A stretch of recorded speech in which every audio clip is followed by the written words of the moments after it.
My name's Andy West. I work for Pearson. Pearson is a publishing company that has, it's a worldwide publishing company, one of the largest publishers, and has iconic brands such as the Financial Times, Penguin Books, Addison Wesley, The Economist. It's a really great kind of traditional company. But the part of the company that I work for is the education group. And what we do is we deliver online education from pre-K through higher ed. Success Maker is the product that I have been working on. This application is a really important application. It's one of the first applications that uses adaptive learning. And the technology for the application came out of research in Stanford University in the early 90s and featured a lot of really advanced concepts like probabilistic sort of decision making to try and identify levels of mastery for the kids and this type of stuff. And it's really a proven application. Schools and districts love this application. As it says there, 3,500 schools, districts around the country use this. But it had, you know, sort of aged and gone through several cycles. And by the time I got the application 2.5 years ago, it was literally a client-server application. People were wondering how come this isn't on the web. And they had a lot of belief systems around delivery of content and that you can't do it, you know, too rich content, blah, blah, blah. Anyhow, we fixed all that. And we did make it web deliverable. So the original deployment model, just a little bit of context here, all software on a single server. We called it Schoolhouse. This was the product that when I joined the company we had. We turned it into a district deployment, you know, added more capability, became more enterprisey. A lot of the districts started to look at things like how are the kids doing in the schools, across the schools, why are some kids in this school doing better than other kids in this other school, that type of thing. And there's a lot of information you can glean from the product at that level. And this was released in July 2010. My only point here really is that the software is evolving in a lot of ways. And it was really not in its DNA to go this route. But you know, the market demanded it, the application demanded it.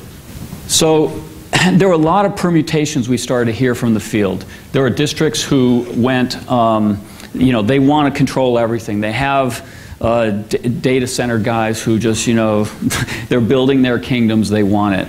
Other customers said, we don't care about that, we just want the software, we don't have any money, we can't afford anything, and by the way, our IT guys hate us anyways, we really want to be able to use this product.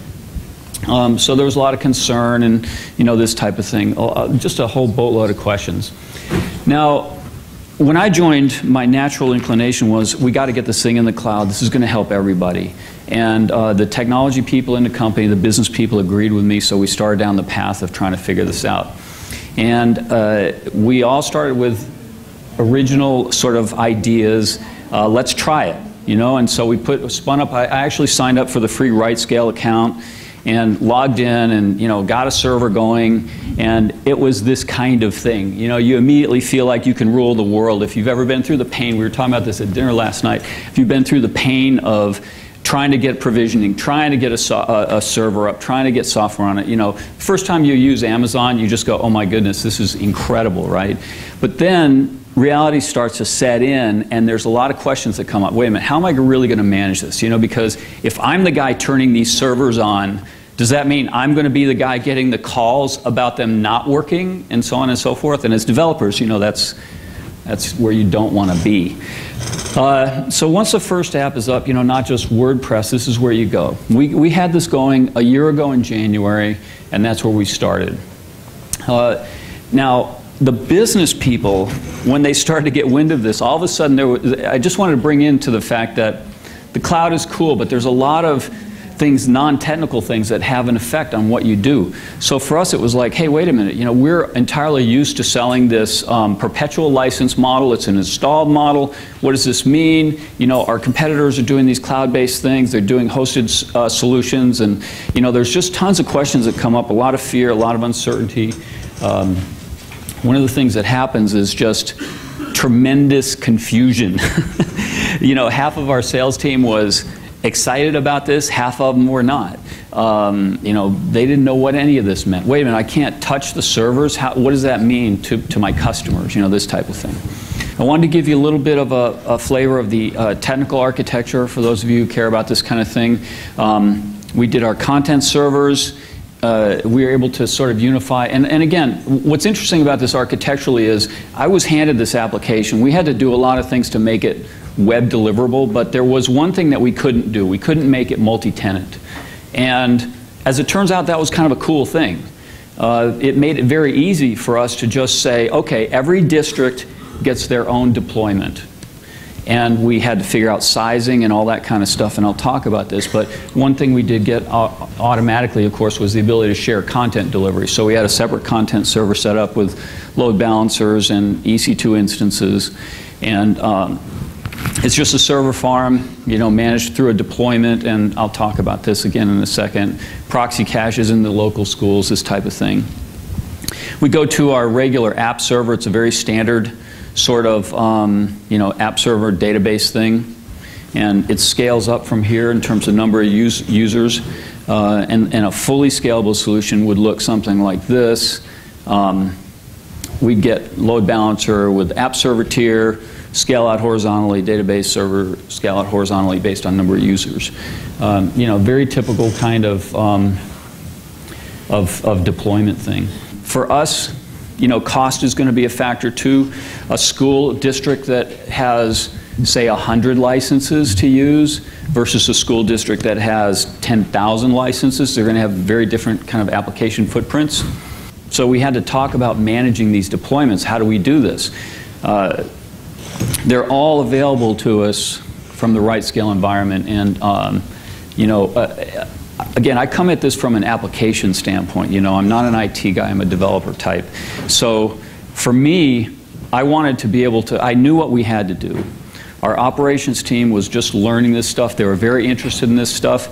We had to bring them into the mix real early on, but we couldn't give them control. We had to actually lead the way from the development side. So management of deployments. These are the things that I set up as an architect. I said we have to have tons of automation. Everything has to be automated. We need push-button deployments. We need them in a definitional layer so we can do things like change things dynamically. As you know, Gali was mentioning, the dynamic stuff is very important. Automatic recovery, monitoring alerts. These are all things that we just absolutely had to have, and they're all available in the RightScale. Push-button deployment is actually a non-trivial thing when you actually figure it out. You know, how do we use like the named builds? So for example, if we're deploying software every day, or we're in a test phase, or you know, we're going to actually deploy a named build out to the cloud, how do we do this? How do we manage this? How do we size it correctly? All these type of things came up. Interesting discussions about should we do this internally or externally.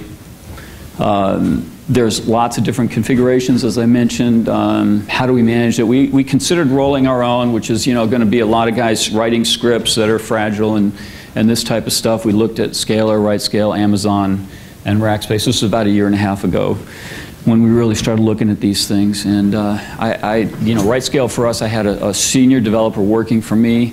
I said, we got to check these things out quick. We got to figure out what's going on. We both agreed RightScale was way cool. And here's how we ended up with this, all right. This is just sort of a layout, technical layout. Starts over here in source control. We have continuous integration, nightly builds, this type of stuff. Hudson is our deployment manager, open source stuff. And Hudson, what happens is, on a nightly basis, it will deploy the latest build out to S3. It also deploys to our QA servers. But we can also force a build, so like a named build. So when we do a production build, like a SuccessMaker version 3.1, we tag it in our source control. Hudson will build it. It'll deploy it up to S3. Now, our deployment definitions, this is where the input variables are just awesome, right? Because our deployment definitions can do things like, say, use the latest build. It can use a named build. So when we're deploying for our testing, it's going to use the latest nightly build. But when we're going to make a deployment for our production customers, the district customers, it's a named build, which has all kinds of inputs to it, like the scaling that we need. Do we need, you know, a multi-server environment? Is it going to serve 5,000, 10,000, 1,000 kids? The name, all of our districts are going to be, so like for Miami, it would be miami.successmakerhost.net. You know, and we put all that stuff in with input variables, and it just spins it all up correctly. It's very dramatic when you kind of see it, and you get a visceral sense of how this actually works. So there's a basic takeaway here. This management stuff is supremely important. It's something that you have to think about, and again, coming from an application standpoint, our developers sort of manage this. We worked with the operations guys to really understand this. And that was how we got there. Instance types and sizing, I mean, you guys know all about this. We had a lot of automated testing that enabled us to see how our application would scale in the cloud. This was invaluable to us, and it really is something that, you know, just being able to manage this through the console, to be able to spin these things up instantly, run tests, automated tests against it, I mean, it's fantastic. And then you turn them off when you don't need them. That's cloud stuff, but you know, RightScale gives us the ability to do that.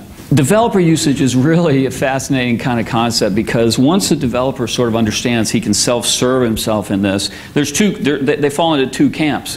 The guys who want to say, hey, give me a server, and they're fine to wait however long it takes to do it, and the guys who say, no, I just want to do it myself. You know, so you really see all kinds of things. But ultimately, what we found is the developers do like to be able to provision this themselves. It gives them a lot of flexibility, makes them write better code. They can do their own testing. You need to allow it to happen and force it at the same time. All right, so very quickly we'll talk about monitoring. We worked with the operations group to sort of understand what are your KPIs, what are the things you guys normally do, what's your environments. They use Nagios. You know, how much do you want to use RightScale? Here's what it is. You know, there's no way we're going to get them to just adopt RightScale as their overall kind of management console, because they already have a lot of history with what they've got, and they've got internal operations and so on and so forth. So it became an adjunct. But what was interesting was we were able to really satisfy all of their requirements in terms of alerts. And our developers put all this stuff into the scripts, you know, where different KPIs they wanted to measure, the CPU usage, you know, memory, disk, all those kind of things. And basically just put the thresholds in, tested it all out, and it's working great for us. So the key features for us using RightScale was, you know, this is really it. I mean, server template definitions and the deployment definitions just save you massive amounts of time and energy and fear. You know, it's like it just sort of gives you a sense of control and power over what you're doing that is really unmatched by anything that we had conceived of. So this was very powerful for us. And as development people, as application people, you know, we in Pearson, we try and have this sort of abstract purpose, or this more kind of noble goal of serving the kids. And what really happened for us was we were able to do that, you know, using all of these things and get the application out, get it used by more people. Oh, there's one more thing I should mention here. The operations people, I did mention this, but let me go back to the summary here. There's one thing I didn't mention, which is the effect this had on our salespeople. Previously, because we had to have everything provisioned into, you know, our own data centers, if a salesperson wanted to spin up a demo, it was impossible for them. They couldn't do it. They were going out there with their laptop showing customers how this stuff worked. They couldn't give it hands-on. We enabled that 100% through the RightScale console and through the ability to leverage Amazon. So I really want to thank the RightScale guys for you know, helping us get this product in front of lots more kids. We have a significant portion of new business that's coming on with all this stuff, and the districts are thrilled with it from a product perspective, but it was really leveraging the console and the control that RightScale gave us. So that's it. Thank you.